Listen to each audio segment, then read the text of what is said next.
கட்டளையை உடனே ஐயா அவர்களின் கட்டளையை ஏற்று இங்கே பல்லாயிரக்கணக்கான மக்களை தொண்டர்களை அழைத்து வந்து இந்த போராட்டத்தை வெற்றி போராட்டமாக ஆக்கிய சென்னை, திருவள்ளூர், செங்கல்பட்டு, காஞ்சிபுரம் ஆகிய மாவட்டத்தைச் சேர்ந்த மாநில, மாவட்ட, ஒன்றிய பொறுப்பாளர்கள் அனைவருக்கும், நம்முடைய வருங்கால சன்னதியருக்கும், நம்முடைய எல்லா சமூக மக்களின் ஒற்றுமைக்காகவும் அவர்கள் இடஒதுக்கீடை பெற்றுத்தர வேண்டும் என்று பாடுபட்டு வரும் நம் ஐயாவை வணங்கி இங்க வந்திருக்கும் அனைத்து பாட்டாளி உறவுகளுக்கும் உங்கள் அனைவருக்கும் என் நெஞ்சார்ந்த நன்றியையும் வணக்கத்தினையும் தெரிவித்துக் கொள்கின்றேன்.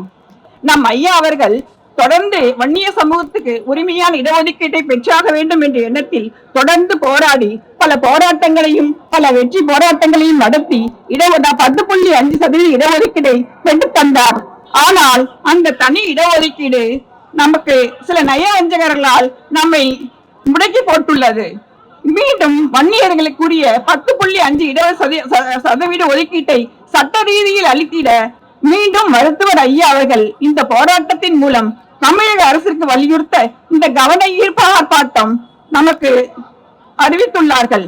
தமிழக அரசு உடனடியாக வன்னியர்களுக்கு இந்த இடஒதுக்கீட்டை உடனே வழங்கிட வேண்டும் என்றும் அதற்கான உரிய சட்ட நடவடிக்கையை மேற்கொள்ள வேண்டும் என்றும் உங்கள் அனைவரையும் கேட்டுக்கொள்கின்றோம். வன்னியர்களுக்கு மட்டுமின்றி தமிழகத்தில் அனைத்து சமுதாய மக்கள் அவர்களுக்கும் ஐயா அவர்கள் இஸ்லாமிய மக்களுக்கும் அருந்ததியர்களுக்கும் தனி இடஒதுக்கீடு பெற்றுத்தந்த பெருமை மிக்கவர் நம் ஐயா அவர்கள்.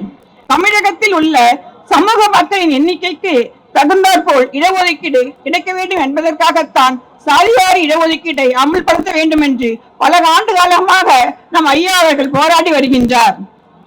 இதைத் தொடர்ந்து மத்திய அரசு அவர்கள் பல மாநிலங்களுக்கு அந்த உரிமையை கொடுத்தார்கள். ஆனால் நமது அண்டை மாநிலமான கர்நாடகா, ஆந்திரா போன்ற மாநிலங்கள் எல்லாம் அந்த இடஒதுக்கீட்டை அமல்படுத்த சாதிவாரி கணக்கெடுப்பை அமல்படுத்தினார்கள். ஆனால் நமது சமூக நீதியின் பிறப்பிடமாக விளங்கும் தமிழகத்தின் அதை நிறைவேற்றாமல் தமிழக அரசு நமக்கு வருத்தமாக இருக்கின்றது, நம் வேதனையாகவும் இருக்கின்றது.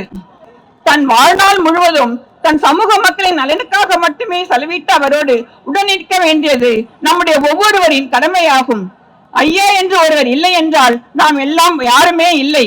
ஆகவே நம் ஐயாவே நம்முடைய ஒரே தலைவர் ஆவார்.